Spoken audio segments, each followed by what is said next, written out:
Des slows, des élèves sur les ondes.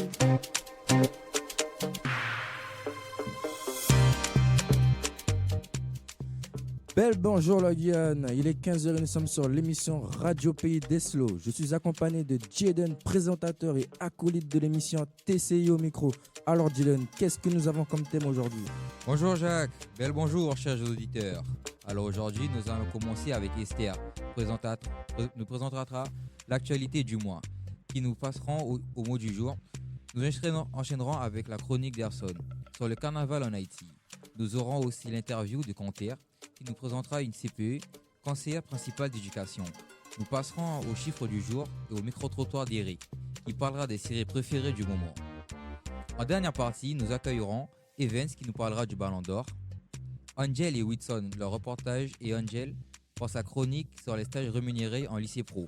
Je vous rappelle que l'émission est présentée par Jaden Smith, le petit-fils de Will Smith. Non, je rigole. Présentée par Jaden Adjuda et en compagnie de moi-même, Joseph Jacques. Nous représentons le lycée Jean-Marie Michotte. Pour commencer, nous allons accueillir Esther, journaliste de l'émission, qui va nous présenter l'actualité du mois.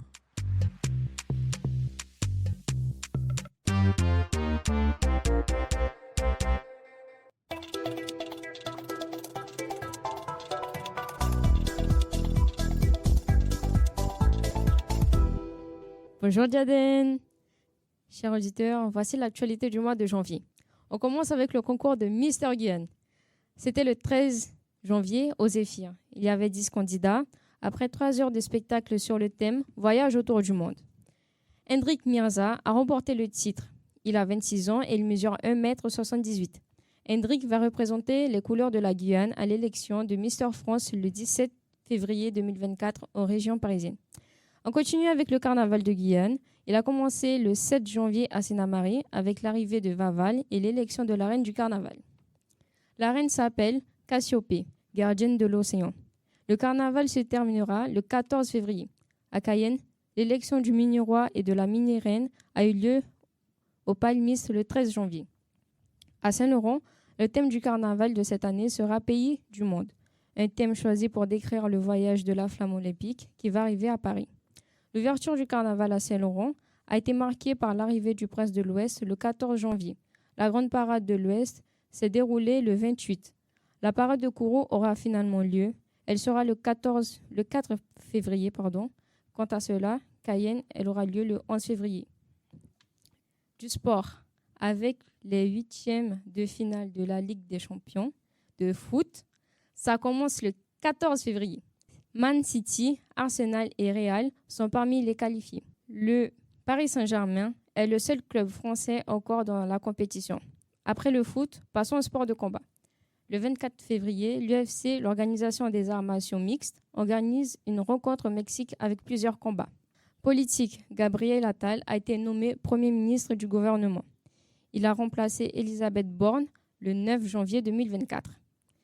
Il était jusqu'ici ministre de l'Éducation et c'est Amélie Oda Castra qui devient ministre de l'Éducation nationale, des Sports et des Jeux olympiques. Autre information qui intéresse les personnes de mon âge, depuis le début de l'année, les jeunes peuvent maintenant passer le permis à 17 ans. On termine avec les sorties d'anime.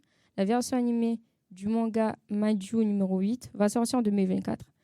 Ce manga d'action et de science-fiction est très attendu par ses fans. Ils sont impatients de découvrir les nouveaux monstres qui effraient la population japonaise. La saison 4 de l'anime Demon Slayer arrive au début du mois d'avril. Elle sera disponible en streaming sur Crunchyroll.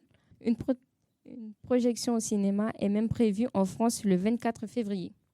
Les spectateurs pourront revoir le dernier épisode de la saison 3 avant de regarder le premier épisode de la saison 4. D'après le site Ma Petite Box, la séance devra durer environ 1 heure.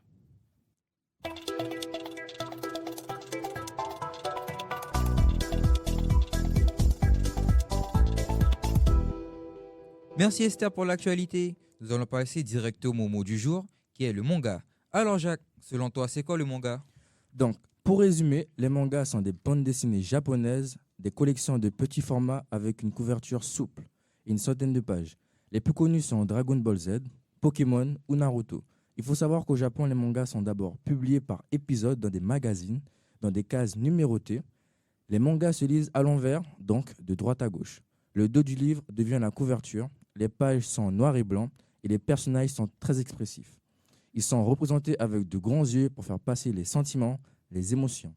Les personnages sont dynamiques, ils peuvent être petits ou énormes et expriment des émotions souvent exagérées. On a l'impression qu'ils peuvent même sortir des cases. Les illustrateurs mettent en valeur les personnages, ils signalisent le bruit des baskets ou un sourire. C'est ce qu'on appelle les onomatopées. Ils sont très utilisés et certains sont impossibles à comprendre. Merci pour ces informations, Jacques.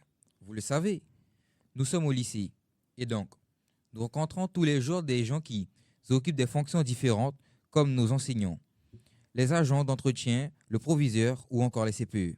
D'ailleurs, qu'est-ce qu'un CPE? À quoi sert au juste? Canter a été à la rencontre d'un CPE du lycée Jean-Marie Michot et à l'interviewer sur son métier. On l'écoute tout de suite. Bonjour, vous vous appelez comment et quelle est votre fonction? Bonjour à tous, Madame Fiesque Julia, je suis actuellement CPE au sein du lycée Jean-Marie Michot, mais j'ai exercé la fonction d'assistante d'éducation durant 4 ans et demi. Quel est votre parcours professionnel? Alors, je suis titulaire d'un baccalauréat littéraire. Ensuite, je me suis dirigée vers des études de communication. J'ai travaillé durant 3 ans en tant que chargée de communication dans une ligue sportive, mais je me suis rendu compte que ce n'était pas l'orientation que je souhaitais véritablement. Par la suite, je me suis dirigée vers un master en sciences de l'éducation, puisque le métier de CPE m'intéressait. En quoi consiste ce travail? De CPE? Alors, nous assurons la sécurité, le suivi des absences ainsi que l'animation éducative au sein d'un établissement. C'est-à-dire, lorsque nous avons des élèves qui rencontrent des difficultés dans sa vie familiale ou autre, nous essayons au mieux de le mettre en contact avec des partenaires pour l'aider à améliorer sa situation. Là, c'est pour le suivi des absences et le suivi des cas. Au niveau de l'animation scolaire, nous avons un calendrier ministériel que nous devons respecter. Par exemple, le 10 novembre qui est consacré à la journée de lutte contre le harcèlement ou encore le 9 décembre, la laïcité. En fait, toutes ces dates que nous proposons dans nos établissements d'animer avec le concours des élèves, notamment ceux du CVL. Mais quelles sont les difficultés que vous avez rencontrées dans ce travail? Alors, je dirais le partenariat avec les parents, la collaboration avec les parents qui n'est pas évidente. Maintenant, il faut pouvoir s'adapter au public que l'on rencontre et aussi pouvoir travailler avec l'ensemble du personnel. Donc, ça va être sur le plan humain. Maintenant, il y a aussi la capacité organisationnelle puisque le CPE est amené à être le pivot, c'est-à-dire le carrefour entre tout le personnel de l'établissement. On doit aussi gérer la vie scolaire. Donc pour ce faire, il nous faut être rigoureux dans notre organisation. Et qu'est-ce que vous aimez dans ce travail? Alors, la proximité avec les jeunes. Je trouve que c'est très intéressant de côtoyer les différentes générations puisque ça nous permet de prendre beaucoup de recul en tant qu'adultes. Je viens d'un autre département, donc il est vrai que rencontrer des élèves aussi qui m'apportent leur richesse sur leur communauté, c'est tout à fait intéressant. Donc je dirais que c'est un enrichissement humain. Voilà. On remercie Canter pour cette interview intéressante. J'espère que nos auditeurs ont pu comprendre un peu mieux le rôle d'un CPE au sein d'un établissement. Effectivement, Jacques, il est très important de connaître les différents métiers présents au lycée. Autre sujet de notre émission, passons directement à la chronique d'Erson sur le carnaval en Haïti. On l'écoute. Bonjour chers auditeurs, aujourd'hui on va vous parler du carnaval en Haïti. On l'appelle le Mardi Gras ou le carnaval en créole. Il a lieu à Port-au-Prince et dans d'autres villes du pays comme à Jacmel ou à Cap-Haïtien. Il se déroule durant le mois de février. Comme le veut la tradition qui remonte au XVIIIe siècle, les Haïtiens passent plusieurs mois à préparer leurs costumes mélangés de traditions françaises et africaines. Je vais vous présenter quelques costumes, personnages traditionnels de ce carnaval. Il y a le Juif errant. C'est un personnage qu'on retrouve dans l'Europe médiévale. Il ne peut pas mourir. Comme on dit, il ne peut pas perdre la mort. Il fouette les gens. Les Chaloskas battent les bossus. Les femmes enceintes, ils font référence à l'histoire haïtienne. et au policier tyrannique Charles Oscar Étienne. Et ils ont des grandes dents, les ailes Mathurin, les ailes de Mathurin. Ils sont déguisés en ange du diable, leur masse est une tête de chien. Ils portent des ailes, leur costume est rouge et noir. Les zombies, ils sont recouverts d'un drap blanc et leur visage recouvert d'un poudre blanc. Les Loas sont des personnages provenant de la religion vaudou. Ce sont des esprits, on les appelle aussi les mystères ou les invisibles. Et pour finir, les Carabellas, c'est une tenue traditionnelle haïtienne. C'est une robe bleue à rayures rouges et blancs et bleus. Et cette tenue est portée par les femmes. Dans les défilés, il y a des groupes qui vont jouer un style musical local qui s'appelle le rara.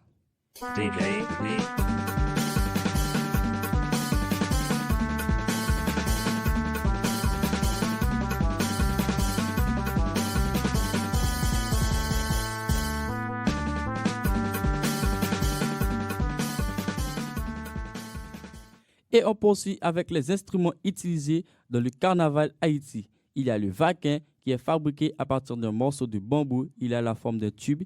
Il est utilisé comme une trompette. On a aussi les cornes de vache appelées cornes à bouquin. Ils sont vidés et nettoyés de l'intérieur et on pèse un trou au bout de la corne et en soufflant dedans, cela émet un son. Le fouet cache, c'est un long corde tressé qu'on frappe par terre pour faire un son. Il y a le cornet, c'est un tube fait avec des morceaux de tôle. Et enfin, les tambours, les tam-tams, les sifflets et les clairons.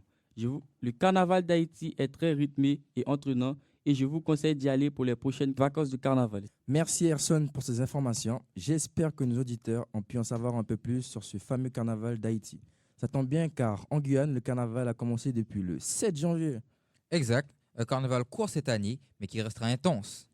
Maintenant, nous allons passer au chiffre du jour qui est le 31. Dylan, dis-moi, à quoi te fait penser ce chiffre? Pour moi, cela me fait penser au jeune joueur argentin Julián Álvarez, qui vient tout droit de River Plate, son club formateur, qui aujourd'hui à Manchester City, est né le 31 janvier 2000.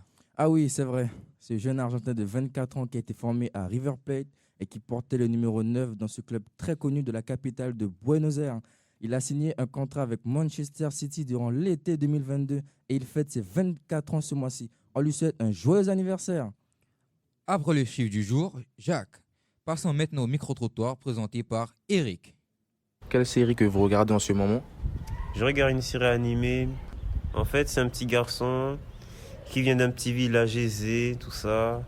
En fait, son but, c'est d'être un petit peu le premier ministre du pays. Et du coup, il doit charbonner pour y arriver et pour donner une meilleure vie à sa famille. C'est ça le contexte. Et la traque au sang. Et ça parle de deux jeunes boxeurs qui font équipe avec un prêteur bienveillant pour faire tomber un usurier sans pitié malfaitant qui s'attaque aux pauvres, aux fauchés désespérés. Et ma série préférée, c'est Blacklist. Cette série, c'est une série qui parle d'un ancien agent infiltré du FBI qui est en cavale depuis 30 ans dans les États-Unis et qui un jour refait surface au FBI pour raconter la vérité à sa fille qui ne sait pas que le fugitif le plus recherché des États-Unis est son père. Moi, il y a plein, je vais choisir un, Sweet Game. Au début, il n'y a que des personnages qui sont pauvres. Et le contexte, c'est qu'ils vont participer à des jeux où tous les personnages vont mourir, mais à part un qui va gagner de l'argent. J'aime bien Flash, ouais, c'est une bonne série. C'est un scientifique, un jeune scientifique, il a été frappé par la foudre, notamment. Il est devenu rapide comme l'éclair. Je dirais plutôt c'est un anime, Eminence of Shadow, ça veut dire... Oui, Éminence de l'ombre, ça veut dire il dirige dans l'ombre, voilà, un truc comme ça. Bon, on va dire, le contexte, c'est qu'il va dominer tous les pays dans l'ombre. Du coup, pour ça, il va créer une organisation appelée Shadow Garden. Ils vont tuer tous les criminels, tu vois, des gens qui foutent le bordel dans la ville. Si t'es pas d'accord avec eux, ils te tuent. Ils sont plus forts que tout le monde dans l'anime, voilà. Merci Eric pour ce micro-trottoir. Ça me fait une liste de séries à regarder après mon match du Real. En plus de cela, la Ligue des Champions reprend en février. On sait qu'elle va être très importante pour choisir le futur Ballon d'Or. Tout de suite, nous accueillons Evans qui va nous parler de l'histoire du Ballon d'Or. Bonjour à tous, alors je vais vous présenter l'histoire du Ballon d'Or. Le Ballon d'Or est une récompense attribuée au meilleur footballeur de l'année. Il a été créé en 1956 par le magazine France Football. À l'origine, le Ballon d'Or a été créé seulement aux joueurs européens évoluant dans un championnat européen. Heureusement que la règle a été changée. Alors, justement, en parlant de règles, selon vous, quel est le règlement à suivre pour gagner le Ballon d'Or? Pour moi, je dirais tout simplement le palmarès. Oui, mais pas que. Il y a la période de référence qui va du mois d'août au mois de juillet de l'année suivante. Comme ça, on peut intégrer la totalité de la saison, les compétitions internationales, etc. Pour gagner le Ballon d'Or, il y a plusieurs critères. Pour moi, voici les 3 critères principaux. Les performances individuelles et les éléments décisifs. Les performances collectives et le palmarès en club. L'attitude du jeu et côté fair play du joueur. Selon vous, qui a remporté le premier Ballon d'Or? Je ne sais pas. Eh bien, il s'agit de l'Anglais Stanley Matthews. Ensuite, quel est le joueur le plus récompensé au Ballon d'Or? Je dirais Messi. Et oui, le joueur le plus titré au Ballon d'Or avec 8 trophées. Il a aussi remporté son dernier Ballon d'Or en 2023, mais est-ce qu'il le mérite? Pour moi, oui, il le mérite parce que même s'il n'a pas remporté la Ligue des Champions, il gagne quand même la Coupe du Monde, un tournoi qui se déroule tous les 4 ans et qui est donc plus difficile à remporter. Oui, mais pour moi, Alon le mérite.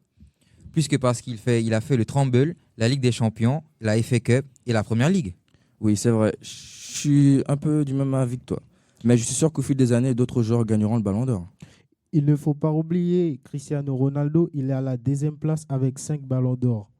Il faut savoir que tous les grandes légendes du football ont gagné le Ballon d'Or. Des joueurs comme Johan Cruyff, Eusebio, Gerd Müller, Zinedine Zidane, Ronaldo Nazario, Karim Benzema ont inscrit leur nom à ce prestigieux concours. Il y a Lionel Messi et Cristiano Ronaldo qui l'ont remporté ces 15 dernières années. Mais étant donné que Messi et Ronaldo vont bientôt prendre leur retraite, on aimerait savoir qui serait susceptible de leur succéder, qui pourra remplacer ces deux formidables joueurs, qui pourra les égaler, qui pourrait s'asseoir à leur table. Moi, je me suis déjà fait un avis et je dirais bien évidemment Julián Alvarez parce que ces derniers temps, il a vraiment fait quelque chose d'incroyable quand même. Ça reste un numéro 9, mais il a quand même gagné sur une année énormément de trophées, plus de trophées que Harry Kane. Et en plus, c'est le seul joueur qui arrive à se démarquer entre Mbappé et Haaland, bien évidemment, parce que c'est le seul joueur qui est capable de marquer des coups francs, malgré ça, tirer de loin aussi, et ça, c'est très important. Il est aussi capable de dribbler, mais il aura du potentiel au fil des années, je suis persuadé. Je suis d'accord avec toi, mais sans oublier la pépite du Real Madrid, le fameux Jude Bellingham qu'ils ont recruté il n'y a pas longtemps. C'est un milieu de terrain et il marque des buts, il fait des passes décisives. Sans lui, que fera le Real Madrid? Parce que sans lui, Vinicius ne pourra pas marquer autant de buts, il ne pourra pas faire ce qu'il fait aujourd'hui. Et on peut vraiment le remercier parce qu'il est en défense, en attaque et aussi très, très agile en milieu de terrain. C'est vrai en plus. Moi, je dirais Kylian Mbappé parce que, étant donné que c'est un numéro 9 et il peut jouer à gauche, à droite aussi. Et il est très fort, il est habile, il est rapide. Prends l'exemple de Jacques avec Julián Alvarez, c'est un numéro 9, mais il ne peut pas jouer à gauche, il ne peut pas jouer à droite non plus. C'est un numéro 9.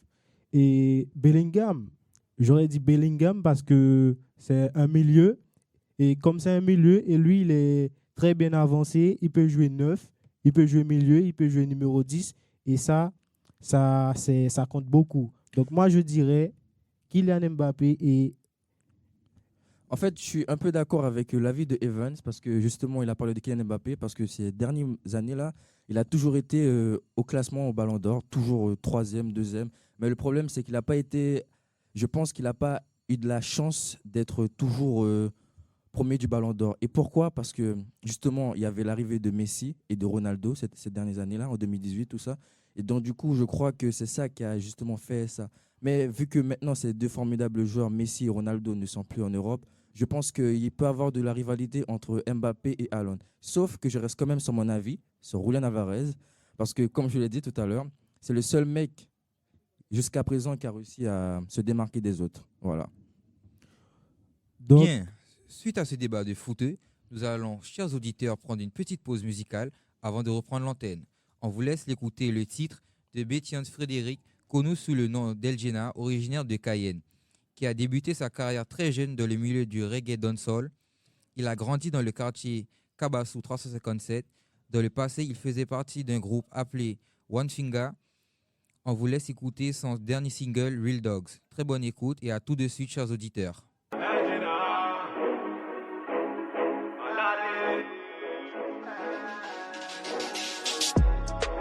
Real dogs power watch boy. See you try this them die. Look at the task que j'avais des pour crime. Si tu crées ton bad link up, ton bad. Rivé, comme tomate. Hey, bossé. Faut tout bien mettre ton corps parce que nous qui empty to belly. Them not bad, them a pussy from long time. That's why them can't parade me. Not nice.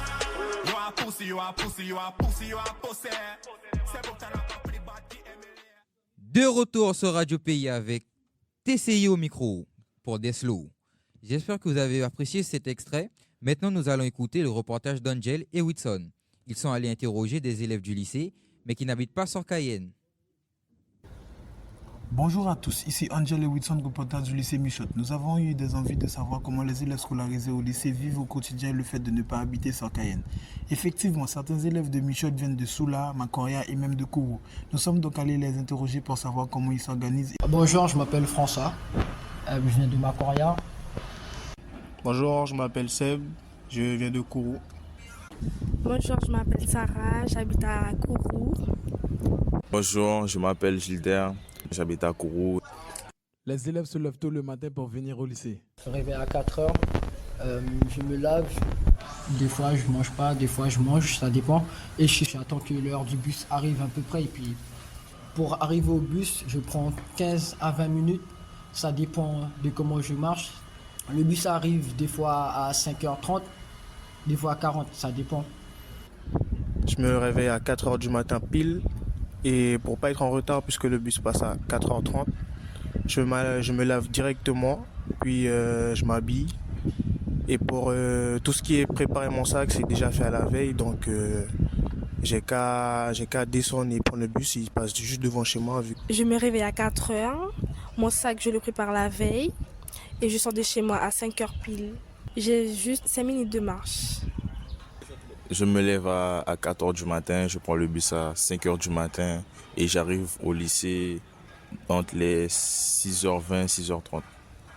Et pendant le trajet dans le bus, les élèves doivent s'occuper. Dans le bus, je parle à tout le monde dans le bus. Dans le bus, je n'ai pas de problème dans le bus. Ça dépend des jours, je suis sur mon portable. Et souvent le matin, je dors. Pour me distraire dans le bus, j'écoute de la musique, je regarde des vidéos sur YouTube ou sur Insta. Sinon, je fais mes devoirs. Mais quand je suis dans mon bus, soit j'écoute de la musique ou sinon je dors. Dans le bus, je dors. C'est tout, hein. Les élèves doivent s'organiser pour manger le midi. Pour manger à midi, je ne me suis pas inscrit à la cantine. Donc, il faut sortir pour aller à l'épicerie pour acheter à manger. Des fois, je ne mange pas à la cantine, je vais manger dehors. Mais à part ça, des fois, je paye la cantine aussi, donc je mange à la cantine. Ça m'arrive d'amener à manger de chez moi, mais la plupart du temps, j'achète des choses au chinois ou sinon j'achète des choses à côté du resto. Je prépare des trucs de chez moi pour manger au lycée. Si les élèves ratent le bus, ils doivent trouver d'autres solutions. Quand je rate le bus, j'appelle un taxi. Si je rate le bus, j'ai des proches qui habitent sur Cayenne qui peuvent me héberger. Si je rate mon bus scolaire, c'est chaud parce que je dois appeler mon frère.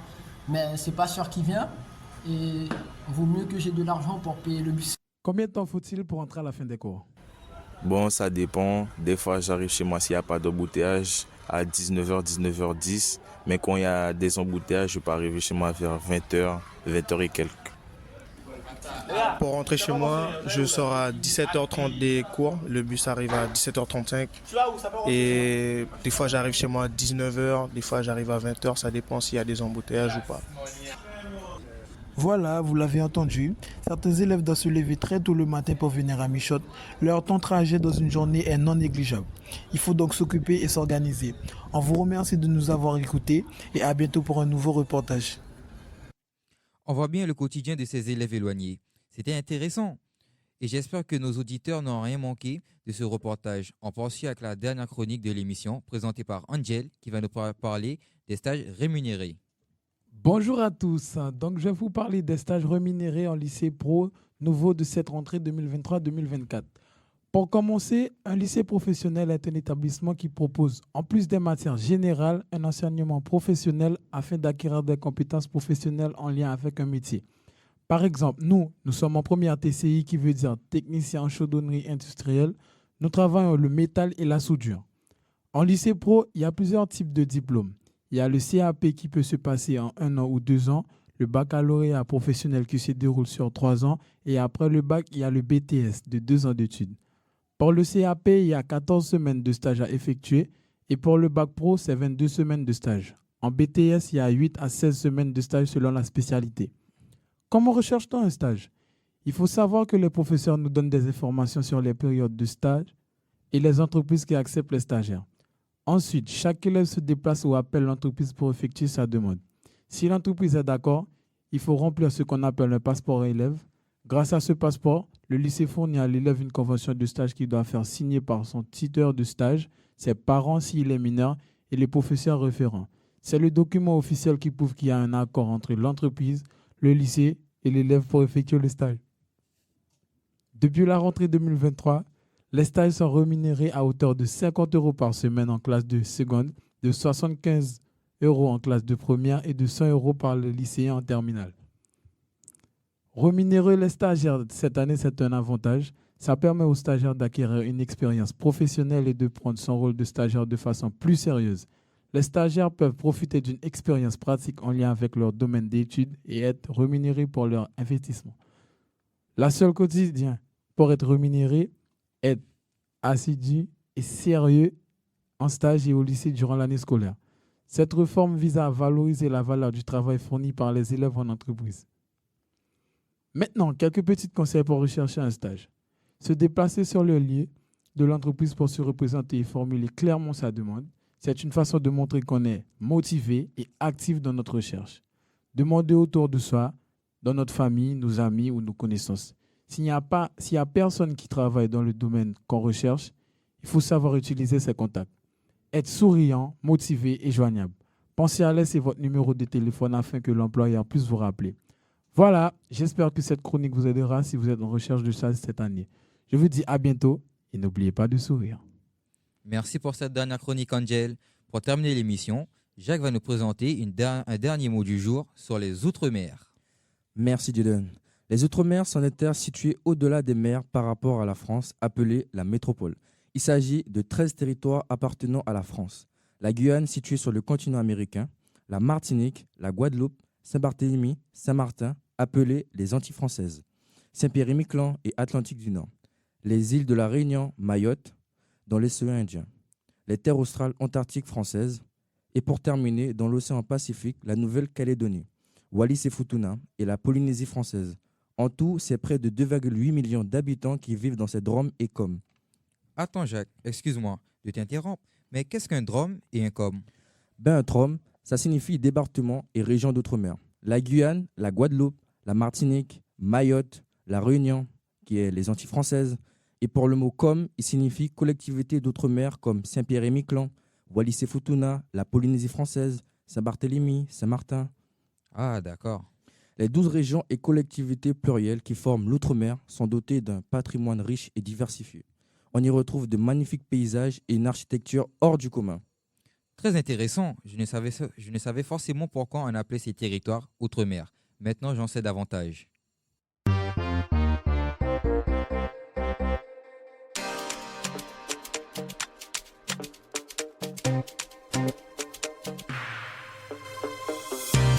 L'émission est terminée pour aujourd'hui. J'espère que vous avez passé un bon moment avec nous, chers auditeurs et auditrices. Merci Jaden ainsi que tous les membres de l'équipe d'avoir participé à l'émission TCI au micro. J'ai été ravi de présenter ces sujets avec Jaden. La prochaine émission vous sera présentée par le collège Omeba Tobo. Passez une excellente semaine, prenez soin de vous et vive le foot!